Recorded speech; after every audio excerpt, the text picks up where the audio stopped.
Hey KU fans, I'm Tom Keegan, he's Benton Smith, and we're in Frisco, Texas at a building they call the Star, as in the Lone Star on the side of the helmet for the Cowboys.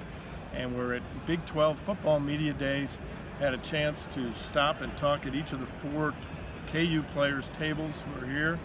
And one of the things that David Beatty said is now, this is his third appearance at the Big 12 Media Days, and he said he looks around the room and he looks at his players and they look like Big 12 football players, and he said he'd be lying if he said that in past years. Do you buy it? Yeah, I definitely buy it. And I think another thing about just having come to these things in the years past, a lot of times when a group of KU players kind of makes their way to the different TV stations and the different interviews and down Radio Row and stuff, I mean, some of those guys, honestly, are pretty anonymous in the Big 12 nationally, you know, because the program's been down for so long. But now you're able to bring in a guy that is 6'5", 256 pounds, and the preseason Defensive Player of the Year. You suddenly have some clout at something like this when you can say, here's Dorance Armstrong, and also you can say, here's Daniel Wise, here's Joe Dineen, here's Hakeem Adeniji. I mean, these guys, like Beatty alluded to, actually look like Big 12 players, and that's one of the many goals that Beatty has had on his list since he got here, is to have players that can fit in and compete in the Big 12. And, you know, you have to look like a Big 12 player. That's a pretty major step in that process. Right, and he mentioned he didn't bring quarterbacks because there are 2 quarterbacks. Right. He hasn't decided on his quarterback yet. And I didn't expect him to bring a quarterback, did you? No, I thought he would either bring 2 or 0 to a situation like this, because that would just put both of those guys in a tough spot too, you know. And I think he was right to not bring any, even though we would have loved to talk to both of them. Right, and they're both they're roommates of each other, and so they're in a competition. It's definitely a friendly competition. A lot of times you hear that phrase. And Beatty also mentioned, look, you need 2 quarterbacks. Right. Someone's going to get hurt at some point. That's just the reality of football. And you hope that's not the case, but you're ready if it is. So I don't think that's a bad situation at all. No, not at all. I think he did a pretty good job of painting that picture. You know, like, let's just think about last year. KU was down at Texas Tech.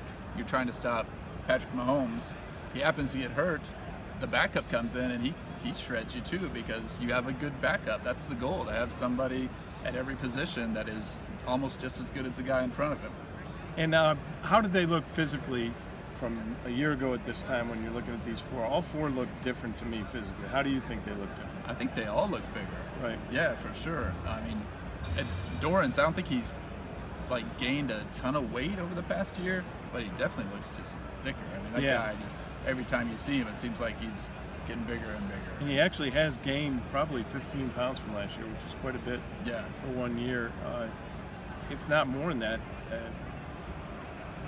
Maybe not 15 from last year, but he definitely looks bigger. You're right, and he's gained some weight.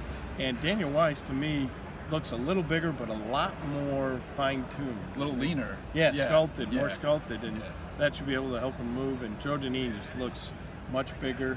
You know, he's than he was 2 years ago when he played a full season. Last year he played 3 or 4 games or got hurt in the 3rd or 4th game. So if he can maintain his speed, that should be able to help. And Adeniji definitely looks bigger than he was a year ago at this time. And think about how little time he had to get ready to play Big 12 football. It's amazing that he survived at left tackle. Clyde McCauley, the same thing the year before, but that was a little more obvious that he was a true freshman then with Hakeem Adeniji.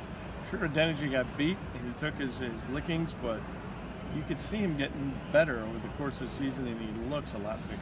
Yeah, I think Beatty said he was like 260 when he got to campus, which was basically a year ago, and now he's right around 300.